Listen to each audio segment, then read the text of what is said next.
Let's be honest about what actually happened. You went to school for 16 years, maybe 20. You did what they told you, sat in the chair, raised your hand, memorized the answers, passed the tests, got the grades, got the diploma, walked across the stage, smiled for the photo. And then you entered the real world expecting the promise to come true. The promise that said if you do everything right, if you follow the path, if you get the degree, the good life is waiting on the other side. The career, the salary, the stability, the respect. How's that working out? You're reading this because you already know the answer. You have the diploma. Maybe it's framed on the wall. Maybe it's in a drawer somewhere under a pile of bills. Either way, it didn't deliver what it promised. You're not rich. You're not financially free. You might not even be comfortable. What you are is employed. What you are is compliant. What you are is trained to trade time for money in a system that was never designed to make you wealthy. It was designed to make you useful. Useful to employers. Useful to institutions. Useful to an economy that needs workers more than it needs thinkers. And here's the part that should keep you up at night.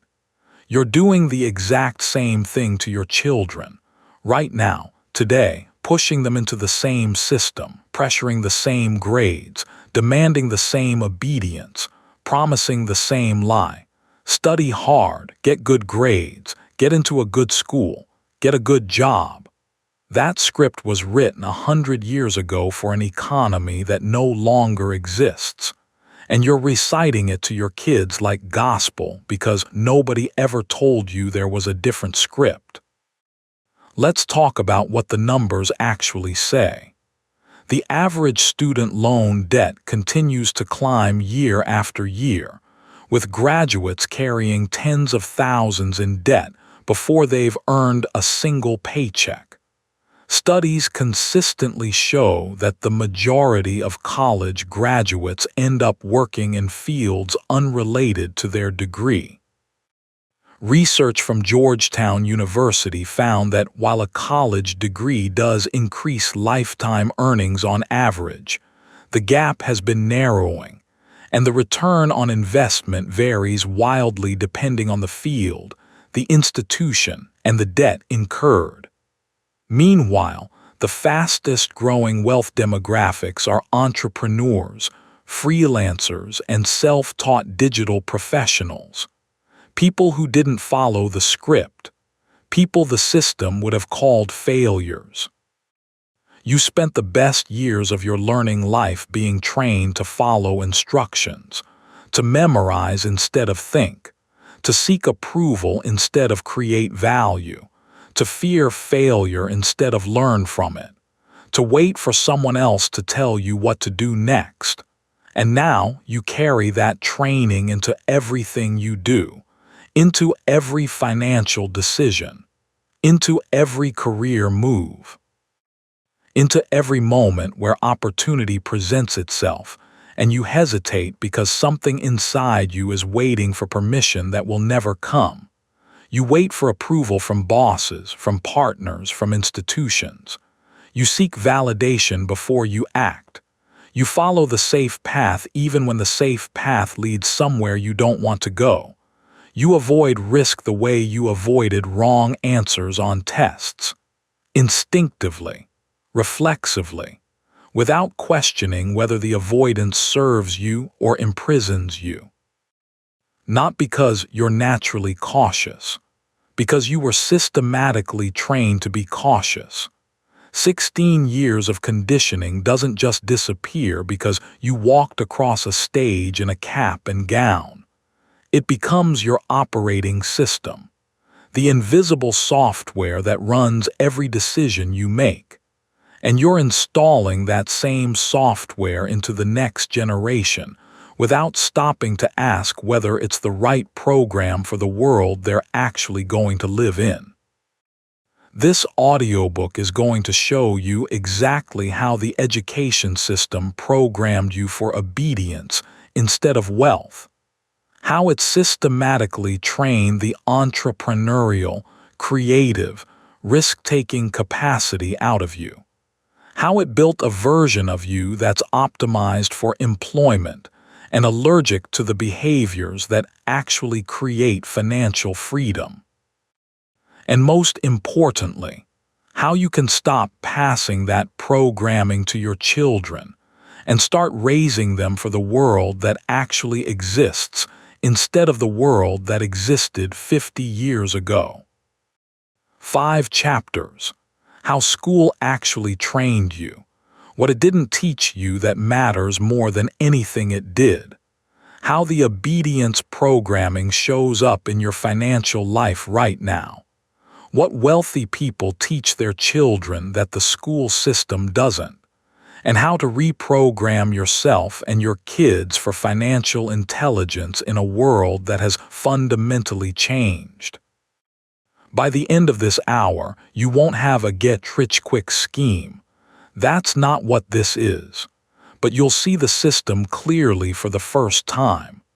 You'll understand why you think about money the way you do and where that thinking came from. And you'll have a specific, practical framework for raising children who are financially literate, creatively confident, and capable of building wealth instead of just earning wages. Are you willing to question the thing you were told to never question, the system itself? Because everything that comes next challenges the fundamental assumptions you were raised on. That's uncomfortable. Good. Comfort is what the system sold you. Discomfort is where the real education begins. Let's start.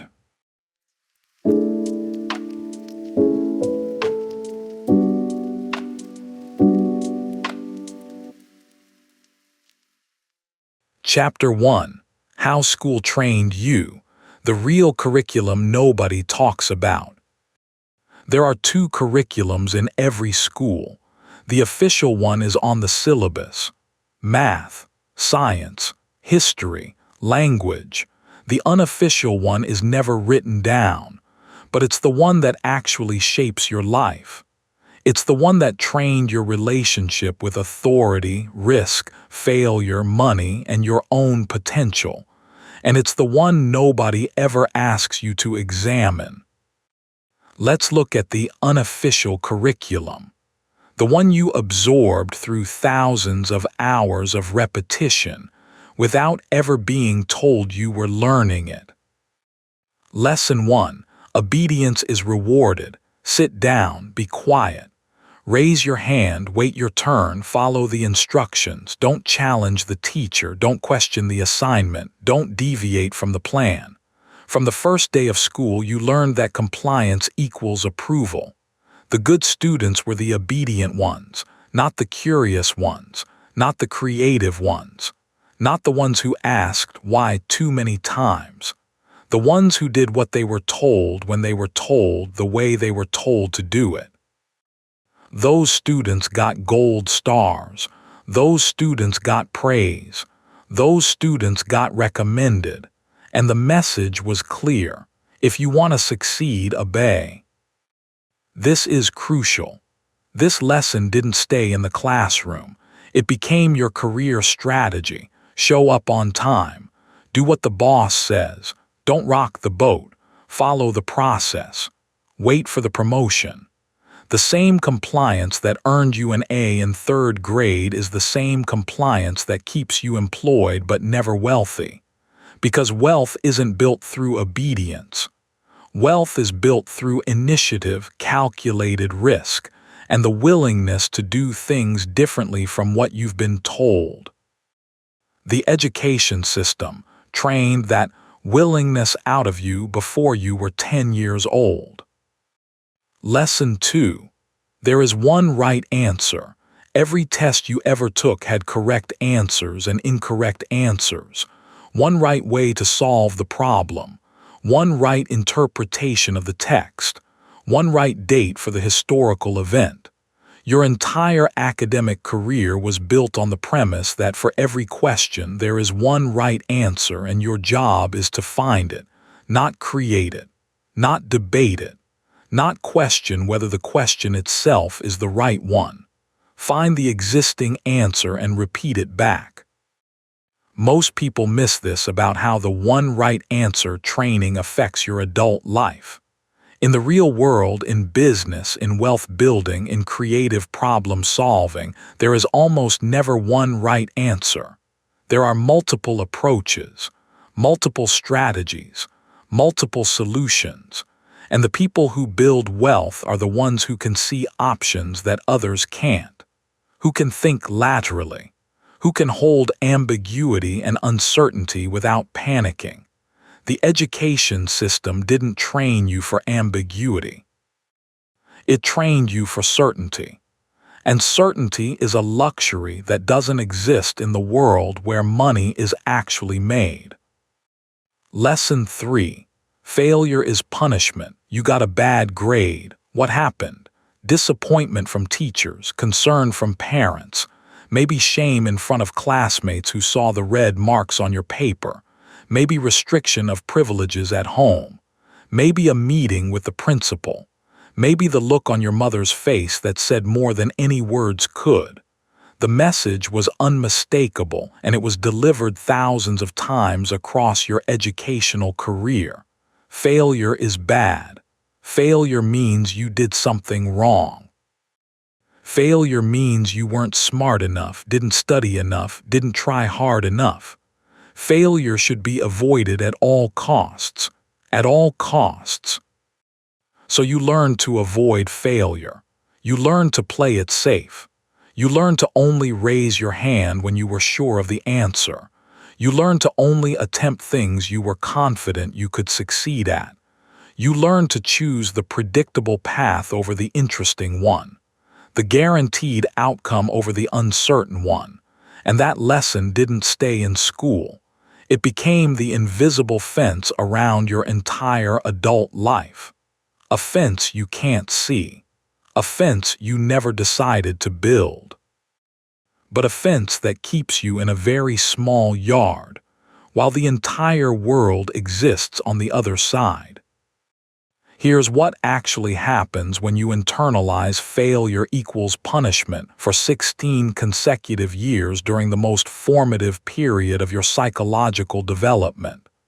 You become risk-averse in every domain, not just academically. Everywhere. Career decisions, financial decisions, creative decisions, relationship decisions, business decisions. You choose the safe option. The predictable option, the one with the guaranteed outcome, even when the guaranteed outcome is mediocrity. Even when the guaranteed outcome is a life smaller than the one you're capable of. Because mediocrity doesn't trigger the failure alarm that was installed in your nervous system before you were old enough to question it. Mediocrity is safe. And safe is what 16 years of conditioning trained you to worship above all else. But every wealthy person will tell you the same thing.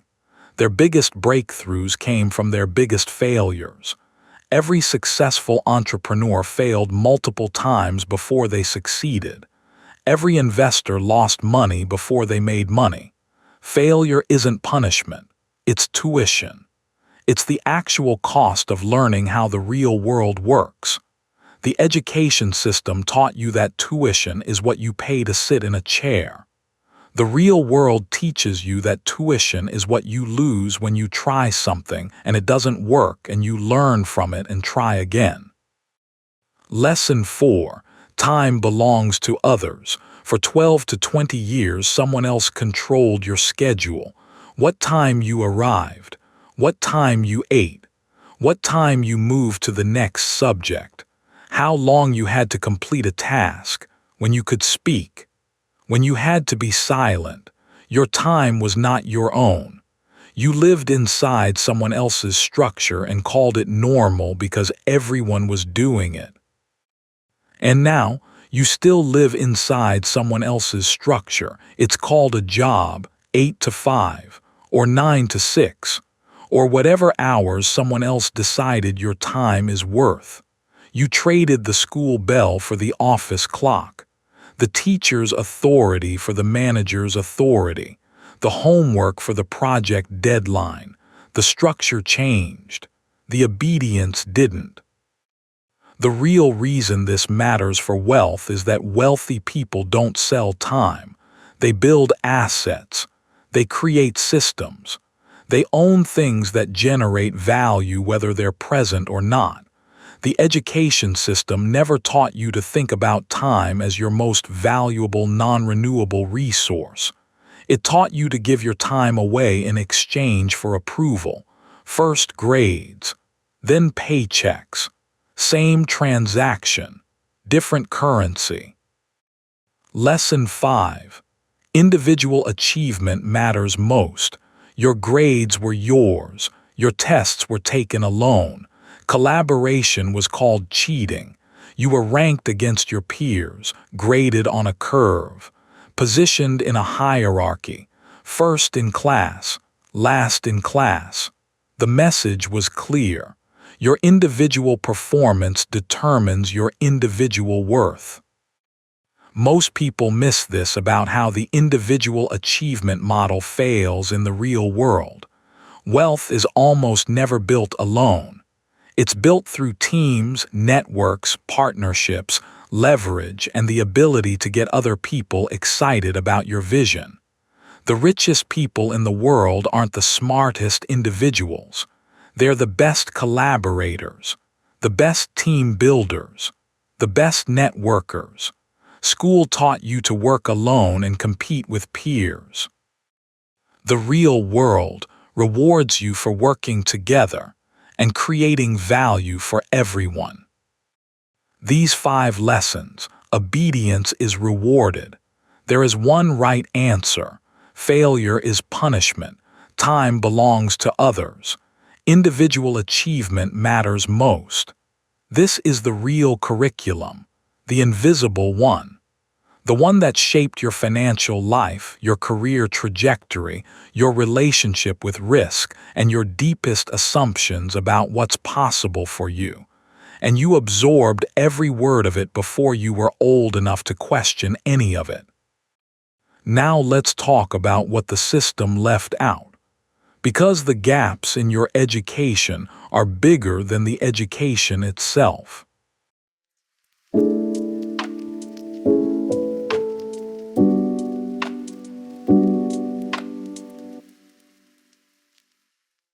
Chapter 2. What School Never Taught You, the Education That Actually Matters. Here's a list of things you were never taught in 16 years of formal education. How money works, how taxes work, how investing works, how to build a business, how to negotiate a salary, how to read a financial statement, how compound interest can make you wealthy or how debt can destroy you, how to manage risk, how to create multiple income streams, how to sell, how to identify opportunities, how to think about value creation instead of value extraction, how to build assets instead of just earn wages. 16 years, thousands of hours, and not a single hour on the subject that determines more of your life outcomes than any other. Money. This is crucial. This isn't an oversight. This is design. The education system was built during the Industrial Revolution to produce workers for factories, not entrepreneurs, not investors, not business owners. Workers. People who could follow instructions, show up on time, perform repetitive tasks, and not question the system. The curriculum was designed to serve the economy's need for labor. Financial literacy was deliberately excluded because financially literate people don't make obedient employees. They make demands. They negotiate. They leave. They start their own things. A financially literate population is harder to control. An obedient population is profitable. Let me walk you through the education that actually matters. The one you have to give yourself and your children, because no school is going to do it for you. Financial education number 1. The difference between assets and liabilities. This concept, popularized in financial education literature, is devastatingly simple and almost universally misunderstood. An asset puts money in your pocket. A liability takes money out. Your house, if you're paying a mortgage, is a liability, not an asset. Your car is a liability. Your diploma, if it came with student loans and led to an average-paying job, might be the most expensive liability you own. The wealthy buy assets, rental property, business equity, intellectual property, investments that generate returns. The middle class buys liabilities and calls them assets. School never taught you this distinction. And without it, you've been making financial decisions backwards your entire adult life. Most people miss this about why this single concept matters more than any subject you studied. Every financial decision you make falls into one of two categories: acquiring assets or acquiring liabilities. Without understanding which is which, you're making these decisions based on cultural scripts. Buy a house, get a nice car, look successful. These scripts feel like wisdom. They're programming. Programming from a system that needs you to consume, borrow, and work to pay off what you consumed and borrowed. The cycle isn't accidental. It's the system working exactly as designed. Financial education number 2. Income types. There are 3 types of income. Earned income is what you get from a job, money in exchange for time. It's the most heavily taxed and the hardest to scale because there are only so many hours in a day.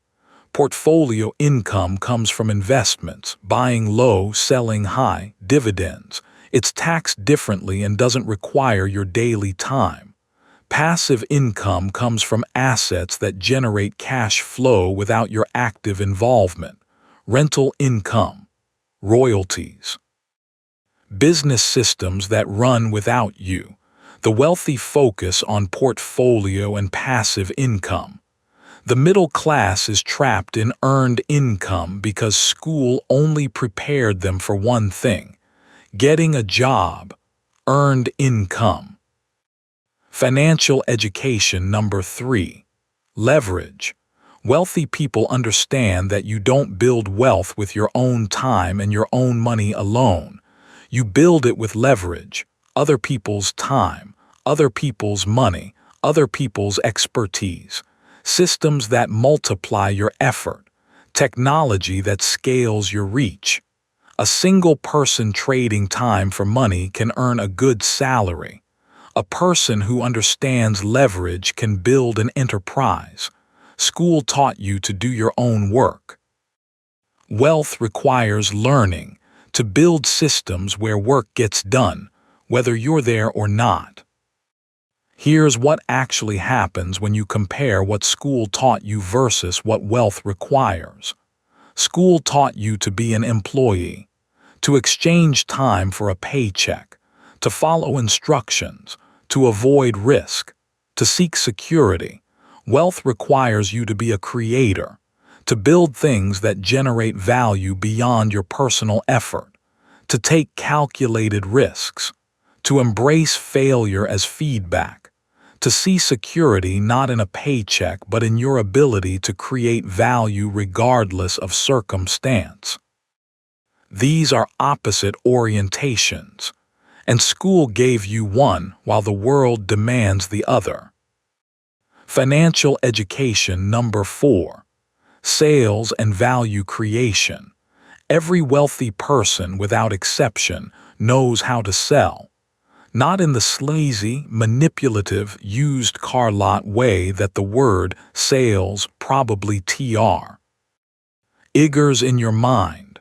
That reaction itself is programming. School taught you that sales is somehow beneath intellectual work. That selling is for people who couldn't get a real job. That's a belief that keeps you poor and makes other people rich. Sales in its purest form is the ability to identify what people need, create something that addresses that need, and communicate the value clearly enough that people willingly pay for it. That's it. That's the most valuable skill in the entire economy. The person who can solve problems and communicate the solution will never be unemployed and will always have the option to build wealth. And this skill is almost entirely absent from formal education. Because school doesn't teach you to create value and offer it to the world. School teaches you to consume information and prove you consumed it correctly. The direction of value is completely backwards. In school, value flows to you in the form of knowledge, and you prove you received it by passing a test.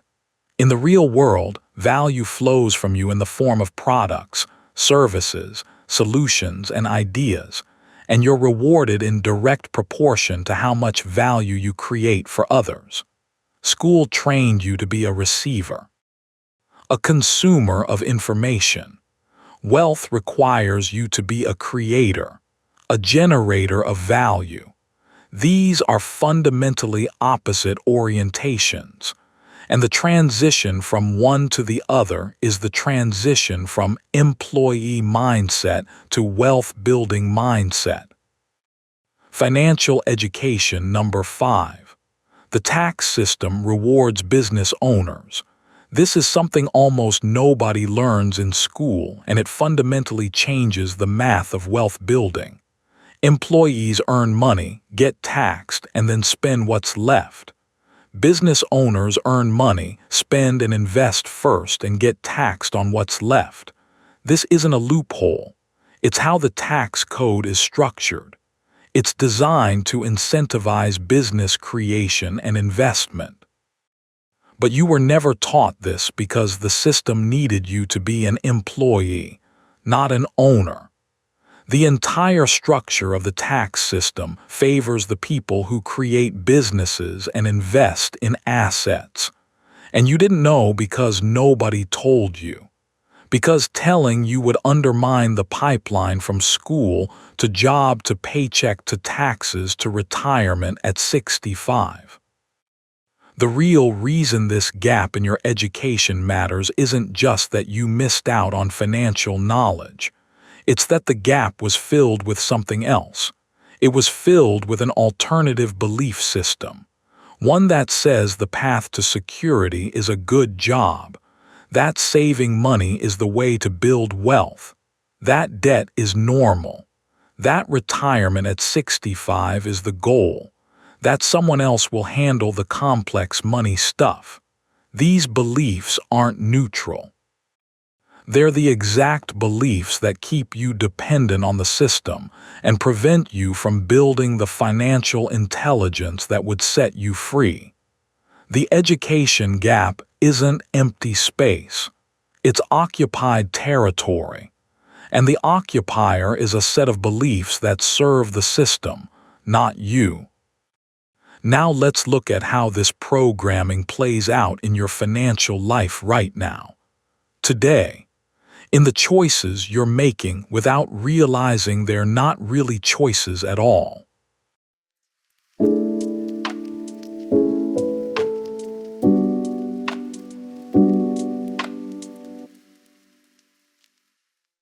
Chapter 3. How the programming shows up in your money life. You don't think about money the way you think about money by accident.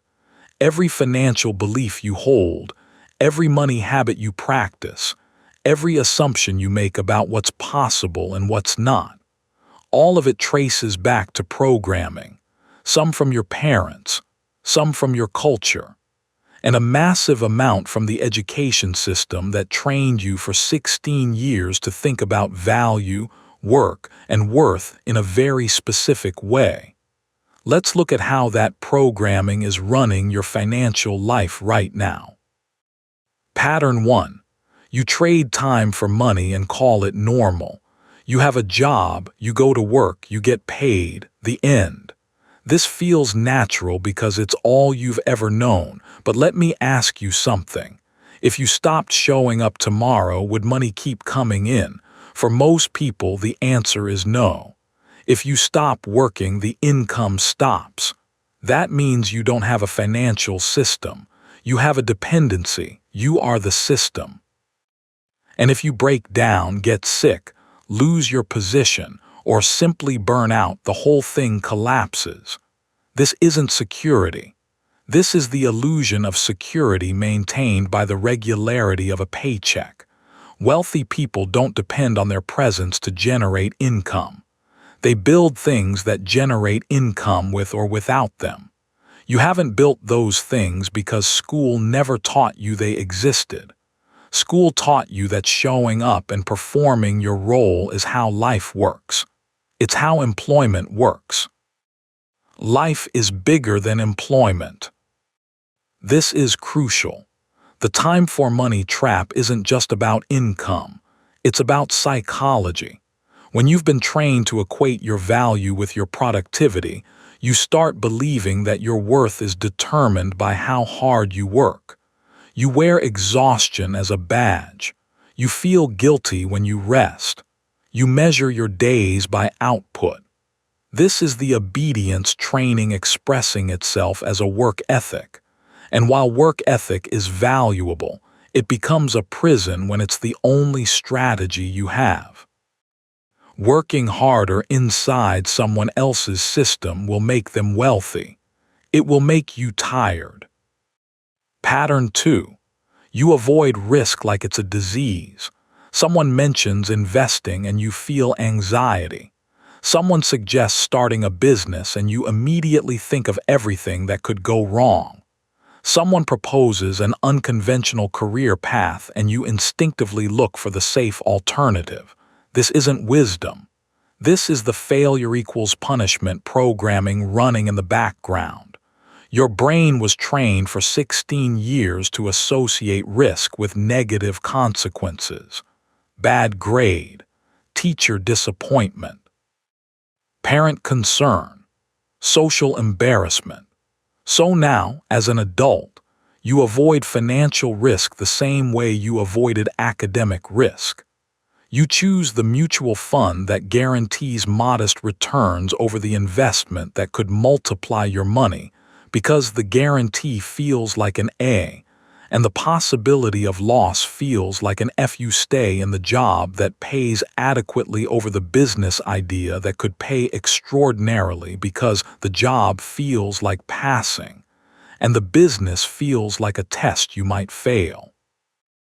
Most people miss this about the relationship between risk and wealth. Every wealthy person took risks that most people wouldn't take. Not reckless risks, calculated risks, educated risks. Risks where the potential upside dramatically outweighed the potential downside. But they could take those risks because their relationship with failure was different from yours. They weren't trained to fear it. Or if they were, they unlearned it. They saw failure as data, as feedback, as the cost of learning. You see failure as something to avoid at all costs, and the cost of that avoidance is the wealth you never build. Pattern 3. You seek permission before you act. You want to invest, but you need someone to tell you it's okay first. You want to start a project, but you need validation from someone you respect before you commit.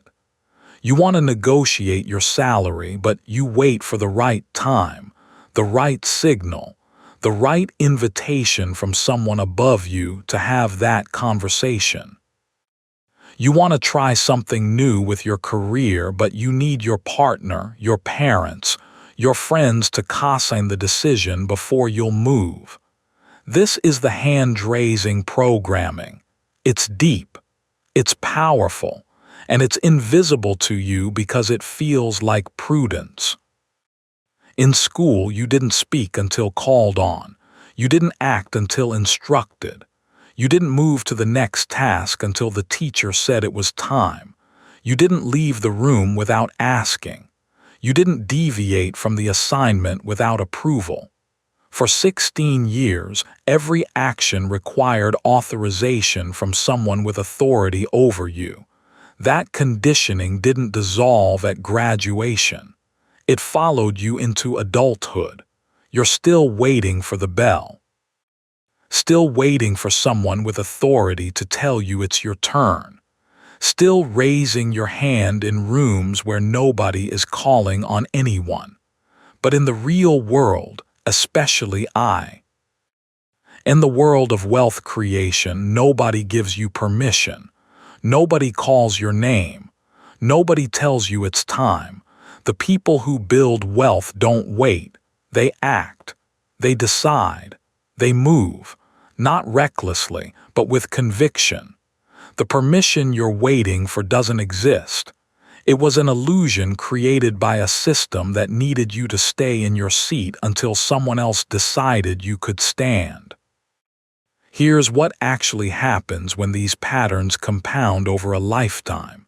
You get a stable job. You earn a predictable income. You save a little when you can, though something always seems to come up. You take on debt for a house because that's what responsible adults do. You take on debt for a car because you need to get to the job. You take on debt for education because someone told you more credentials means more income. You work hard, genuinely hard. You get modest raises that barely keep pace with the cost of living. You defer your dreams because the timing is never right and the risk is never low enough and the mortgage payment is due. You reach 30 and feel like things should be further along. You reach 40 and feel a quiet panic you don't talk about. You reach 50 and start counting the years until retirement, which keeps getting pushed further away. And you realize, slowly and painfully, that the promise was a treadmill. You ran and ran and ran, and you're still in roughly the same financial position relative to the cost of everything around you. Not because you didn't work hard. Nobody works harder than you. Because you worked hard inside a system designed to extract maximum value from your labor while giving you just enough comfort and security to keep you showing up tomorrow. The system worked perfectly, beautifully, exactly as it was designed, just not for you, for the people who own the system. Pattern 4. You believe money is something you earn, not something you build. This might be the deepest piece of programming. School taught you that reward comes from effort. Study harder, get better grades. Work harder, get a bigger paycheck. And that's true to a point, but wealth doesn't come from effort alone. Wealth comes from systems, assets, leverage, and strategic thinking. The hardest working people in the world are often the poorest. Construction workers, farmers, factory employees. Effort alone doesn't create wealth. Effort channeled through the right vehicle creates wealth. And school never taught you about vehicles. It only taught you about effort. The real reason you think about money the way you do is that you were given a financial operating system during the most formative years of your life, and you never questioned it because it was presented as truth, as how things work, as the way life is. It's not how things work, it's how the system works, and the system serves itself, not you. But here's what should really concern you. You're transmitting this same operating system to your children right now, and that's what we need to face next.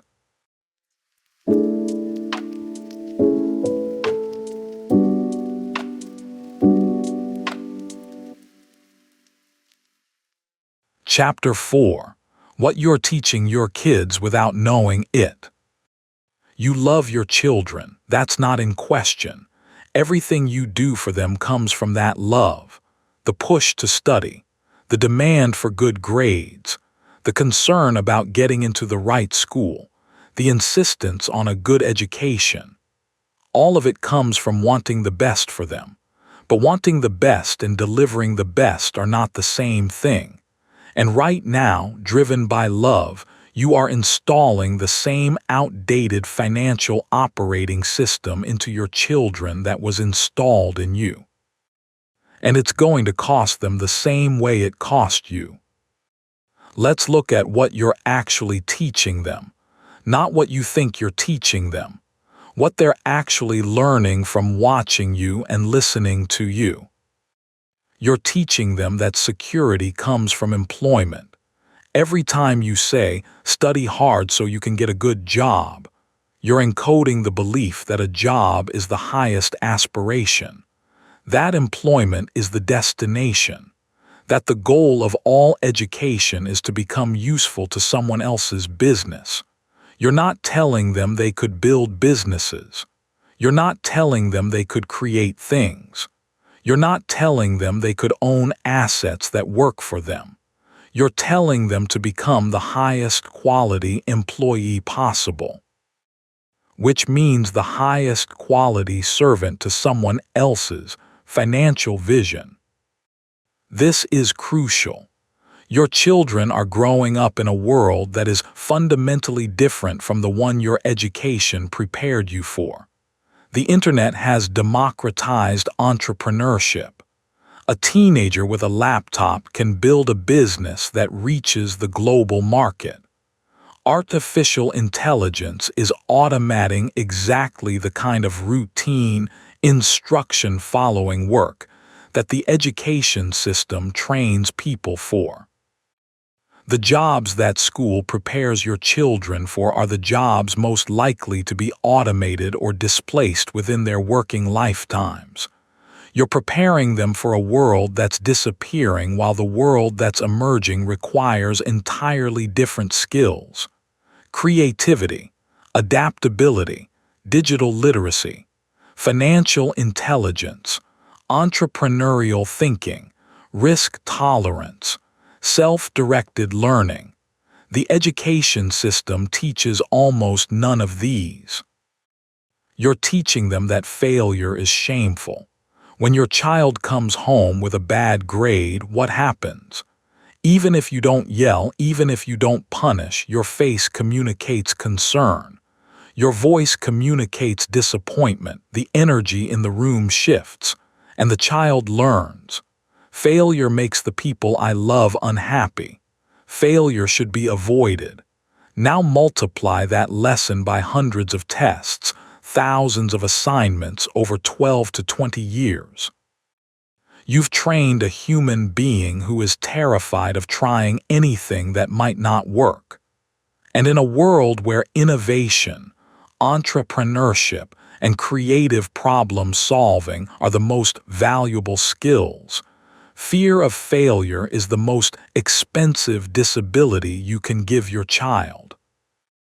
Most people miss this about how children develop their relationship with risk. It's not taught in a single conversation. It's absorbed through thousands of micro-interactions. The tone of voice when they bring home a grade, the reaction when they try something and it doesn't work, the stories you tell about your own life, the decisions you model. If you play it safe, they learn to play it safe. If you avoid risk, they learn to avoid risk. If you treat financial conversations as inappropriate or too complex for children, they learn that money is mysterious and scary. Children don't learn what you say. They learn what you do and how you react. And most parents, without realizing it, are modeling the exact obedience programming they received. Here's what actually happens to children raised with the traditional education mindset in the modern economy. They graduate with debt. They enter a job market that values skills they weren't taught. They struggle to negotiate because they were never trained to advocate for their own value. They avoid risk because risk was punished throughout their formative years. They wait for permission because initiative was called disruption in the classroom. They trade time for money because that's the only model they were given. They reach 30, look around, and feel the same quiet frustration you feel. The cycle repeats. But here's the thing that should give you hope. The cycle can break with you. You can be the parent who teaches differently, not by rejecting education entirely. Education has value. Knowledge has value.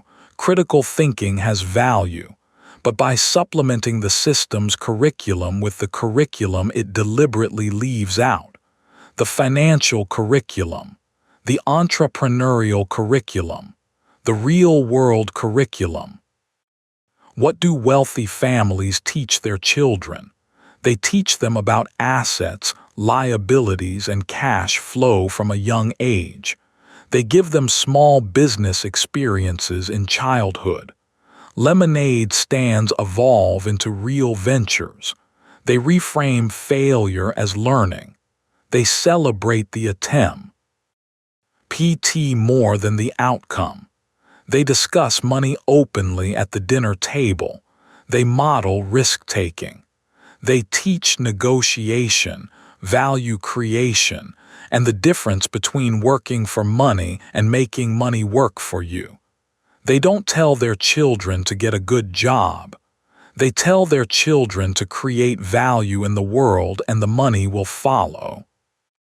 This isn't about making your kids little capitalists. It's about giving them options. The education system gives them one option: employee. A complete financial education gives them 3: employee, investor, entrepreneur. Let them choose with full information instead of being funneled into the one path the system was designed to produce.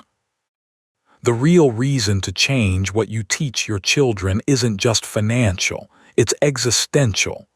A child who believes their only option is employment will build a life constrained by someone else's vision. A child who understands value creation, asset building, and financial independence will build a life around their own. That's not just wealthier, that's freer. And freedom is the real inheritance, not the diploma. Freedom. Now the question becomes practical. How do you actually change? How do you reprogram yourself and prepare your children for the real world? That's the final chapter.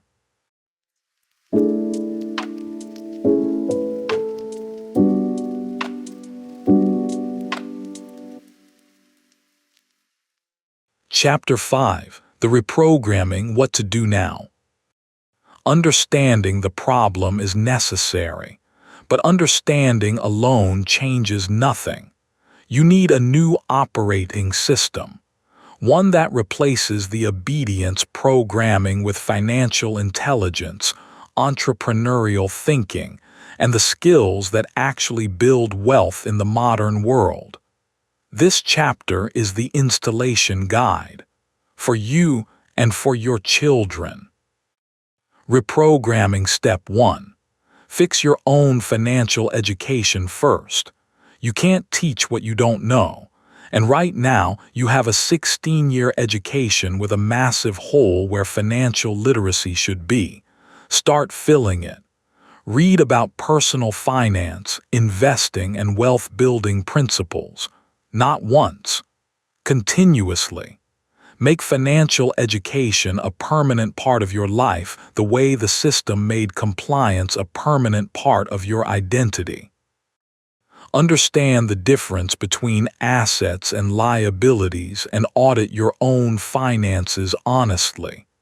How much of what you own actually puts money in your pocket? How much takes money out? The answer will be uncomfortable. That discomfort is the beginning of clarity. This is crucial. Financial education isn't something you complete, it's something you practice. The system taught you that learning ends with a diploma. Real learning never ends. The wealthiest people in the world are relentless learners. They read, they study, they seek mentors, they analyze their failures, they update their strategies. Your diploma said, "Congratulations, you're done learning." The truth is you hadn't even started learning the things that matter most. Reprogramming Step 2. Start one income stream outside your job. Not tomorrow, not next year, now, even if it's small, even if it makes almost nothing at first. A side project, a freelance skill, a digital product, a small investment, something that generates value independent of your time-for-money employment. The purpose isn't to replace your income immediately. The purpose is to break the psychological dependency on a single paycheck. The purpose is to prove to your own brain that there are other ways to create value and receive compensation. Every dollar you earn outside the traditional employment model is a crack in the obedience programming. And those cracks, over time, become the doorway to something fundamentally different. Reprogramming Step 3. Change your relationship with failure. This is internal work and it's essential. Start doing things you might fail at. Small things. Take a course in something you're bad at. Try a skill you've never tried. Make an investment with money you can afford to lose. Start a small project with no guarantee of success. Each attempt that doesn't work perfectly is evidence that failure doesn't destroy you. Each recovery from a setback rewrites the programming that says failure is catastrophe. Over time, your tolerance for risk increases, not because you become reckless, because you've collected enough evidence that failure is survivable and instructive. And that changes everything about what you're willing to attempt. Most people miss this about reprogramming. It feels wrong at first, it's supposed to. You're overriding decades of conditioning. Your brain will resist. It will generate anxiety when you take risks. It will generate guilt when you prioritize wealth building over traditional work habits. It will whisper that you should stick with the safe path. That voice isn't wisdom. That voice is the programming. Recognize it, thank it, and do the thing anyway. Reprogramming Step 4. Teach your children differently, starting today. Not by pulling them out of school, but by supplementing what school teaches with what school deliberately leaves out. Give them financial vocabulary, assets, liabilities, cash flow, investing, compound interest. These words should be as familiar to your children as addition and subtraction. Start conversations about money at the dinner table, not abstract conversations, practical ones. How does this household generate income? What are our expenses? What are we saving for? Why? Demystify money. The system keeps money mysterious because mysterious things are scary, and scared people don't take action. Give them entrepreneurial experiences. Let them sell something, anything, a handmade craft, a service to neighbors, a digital product. The act of creating value and receiving payment for it in a direct exchange is the most powerful financial education a child can have. It teaches them that money doesn't come from a boss. It comes from value creation. That's a lesson no classroom will ever teach. Reframe failure in your home. This might be the single most valuable thing you do as a parent. When your child fails at something, don't comfort them by minimizing the failure.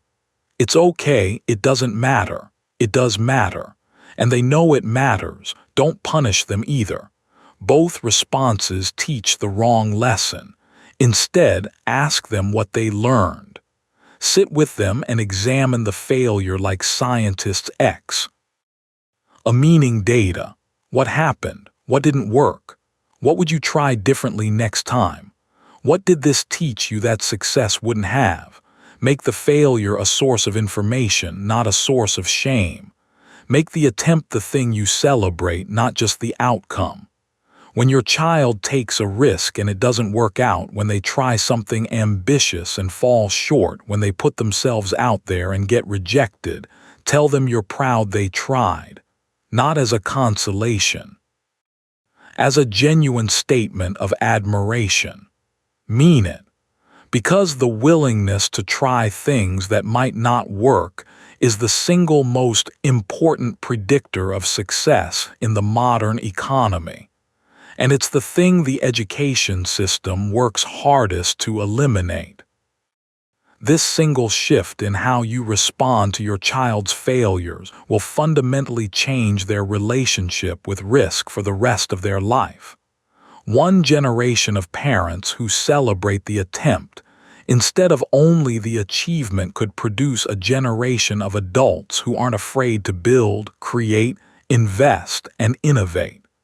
That's not a small thing. That's a civilization-level change. And it starts at your dinner table. Here's what actually happens when children grow up with both traditional education and financial education. They have options, real options. They can choose employment if they want, with the skills to negotiate well and manage their money wisely. They can choose entrepreneurship if they want, with the risk tolerance and value creation skills to succeed. They can choose investing if they want, with the financial literacy to grow wealth over time. The point isn't to steer them toward one path.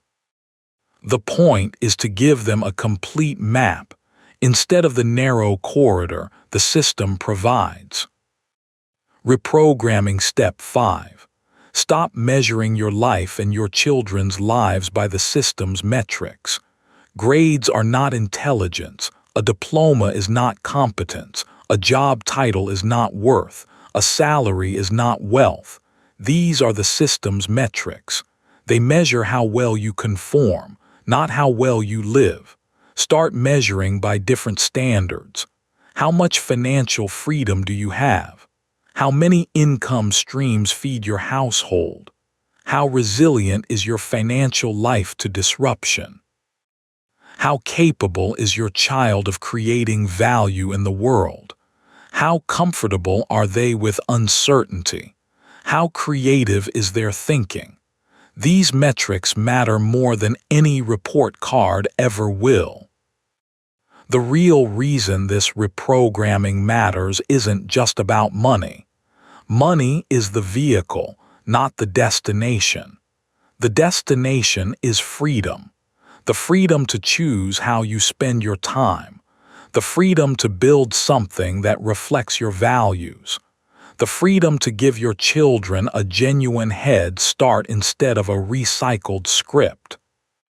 The freedom to break a generational cycle of well-educated, well-employed, and quietly financially stuck people who did everything they were told and never understood why the promise didn't deliver.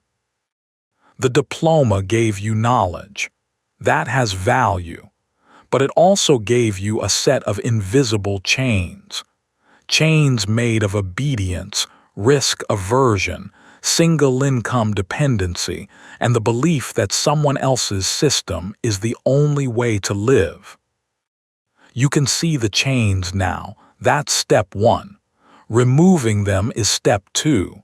And making sure your children never wear them in the first place. That's the real education.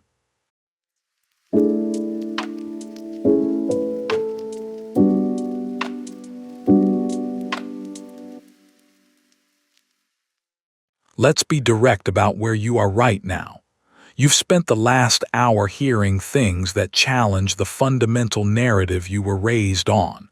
The narrative that said school is the path, that a diploma is the key, That obedience and compliance lead to the good life.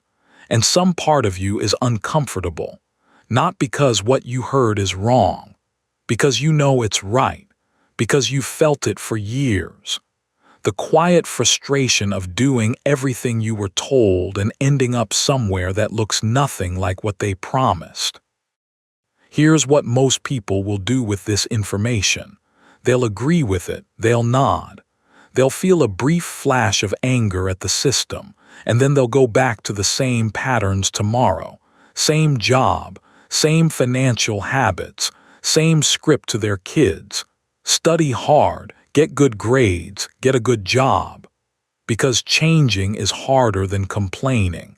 And the obedience programming runs deep enough to survive 1 hour of challenge. The system doesn't need you to disagree with this audiobook. It needs you to not act on it. It needs you to understand the trap and stay in it anyway. It needs you to see the chains and keep wearing them because taking them off is unfamiliar and unfamiliar feels unsafe. That's the programming working one last time. Making safety feel like wisdom and obedience feel like responsibility. You're telling yourself your situation is different, that you need the job right now, that your kids need the grades right now, that it's too late for you to change, that the system is too big to fight, that one family can't make a difference. That's not your voice. That's the curriculum talking, the invisible one. The one that spent 16 years teaching you to stay in your seat, follow the rules, wait for instruction, and never question the authority that decides what you're allowed to know and when you're allowed to know it. That voice sounds like wisdom. It sounds like responsibility. It sounds like being a good parent. It's not. It's obedience dressed up as common sense. Nobody is giving you permission to reprogram yourself. Nobody is giving you permission to teach your children differently. Nobody with authority is going to stand at the front of the room and say, "Okay, now you may think for yourself about money and education and how the world actually works." That's the whole point. That's the deepest lesson of the invisible curriculum. The system trains you to wait for permission that it will never grant, because granting it would mean losing you. And the system doesn't let its best trained products walk away willingly. So take it, without permission, without certainty, without a guarantee that the new path works better than the old one. Take the risk that 16 years of programming told you never to take. Your diploma is on the wall. Your debt might still be in your account. Your children are in the same chairs you sat in, learning the same invisible curriculum you learned. You can let the cycle repeat, or you can be the generation that breaks it. Not by burning the system down, by building something alongside it, an education the system will never provide, a financial intelligence the classroom will never teach, a relationship with risk and failure and creation that no institution has the incentive to develop in you. Your kids are watching. They're learning from what you do, not what the school says. What are you going to show them? The obedient path is familiar. The free path is frightening. Choose frightening. Your children's financial future depends on which path you model. The diploma didn't make you rich, but what you do after hearing this might. Start tonight.